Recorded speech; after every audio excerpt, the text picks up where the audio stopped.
Have a nice day to all of you. আজকে আমরা automatic ট্রেডে আমরা তো বেশি মেকানিজম কাজগুলো শিখছি। সেখানে বুদ্ধি, মস্তিষ্ক এবং হাত সঞ্চালন আমরা করছি রেঞ্জ দ্বারা। নাট খুলছি, স্ক্রু খুলছি, টেপ দিছি, ওয়্যার জয়েন্ট করছি, এগুলো তো আমরা শিখছি। একটা ইঞ্জিন আমরা শিখছি। তাহলে আমাদের শরীরেও তো একটা ইঞ্জিন আছে, যেটা আমাদের হৃদয় হার্টবিট দ্বারা আমরা বাঁচি। হ্যাঁ, আমরা আজকে যেভাবে একটা গাড়ি সুরক্ষা করার দায়িত্ব, অটোমেটিক মেকানিক্যাল বিষয়বস্তু ইঞ্জিনগুলো আমাদের সুরক্ষা করার দায়িত্ব, ওইভাবে আমাদের শরীরটাও তো একটা ইঞ্জিন, হার্ট দ্বারা পরিচালিত, এটারও রক্ষা করার দায়িত্ব। এখানে কি আছে? আমরা আজকে একটা সুন্দর প্লে করব, যে প্লের দ্বারা আমরা আত্মরক্ষা এবং সেলফ কনফিডেন্স, সেলফ প্রোটেকশন এবং সোশ্যাল লায়াবিলিটি, সামাজিক দায়বদ্ধতা আমরা শিখবো। বুঝতে পেরেছ?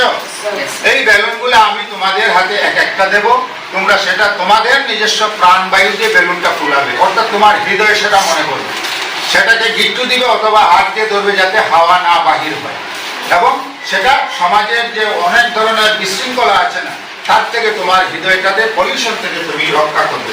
চেয়ার থেকে কেউ নড়তে পারবে না, এবং সেটাকে সুরক্ষা করবে।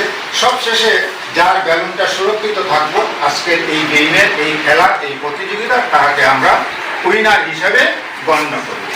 এক এক করে সেখান থেকে এক একটা বেলুন তোমরা নাও, ধরো তাড়াতাড়ি, ওকে একটা দাও,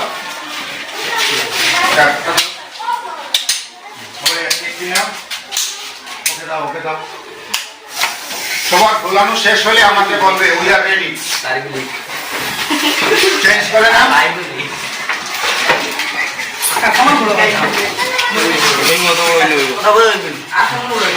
সবাই প্রস্তুত তো? হ্যাঁ, আমি যখন 3 বলবো তখন গেমটা শুরু হয়ে যাবে, অর্থাৎ বেলুন রক্ষা করার দায়িত্ব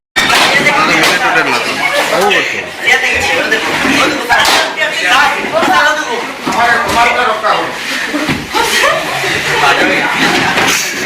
পরিবেশ করবার ঠিক নাই, পরিবেশ সমান থাকবে।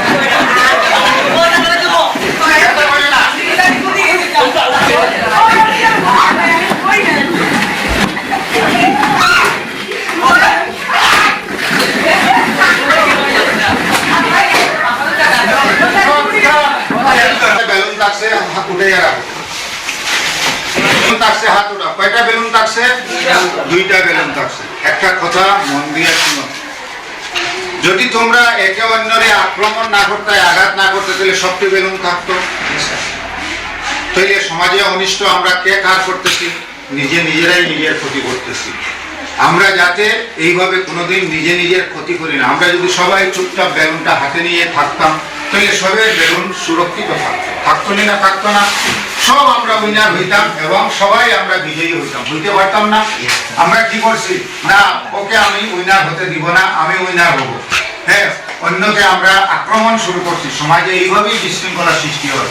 এই খেলা থেকে আমরা সেটা শিখলাম, আমরা যাতে অন্যের ক্ষতি করার চেষ্টা যদি আমরা না করি, তাহলে আমরা সবাই সুরক্ষিত থাকতে পারবো। বুঝতে পেরেছ এই গেমটাকে? বুঝতে পেরেছ? তাহলে একটা হাততালির মাধ্যমে তোমাদের যে বিষয়, অটোমেটিক বিষয় আছে, সেটা তোমরা ভবিষ্যতে আত্মনির্ভরশীল হতে পারবে। এবং এই খেলা থেকে যে জ্ঞান অর্জন করছো, অন্যের ক্ষতি না করে সবাইকে আমরা সঙ্গে নিয়ে যদি এগিয়ে যাই, তাহলে আমরা একটা সুন্দর সুস্থ সমাজ গঠন করতে পারবো। ঠিক আছে?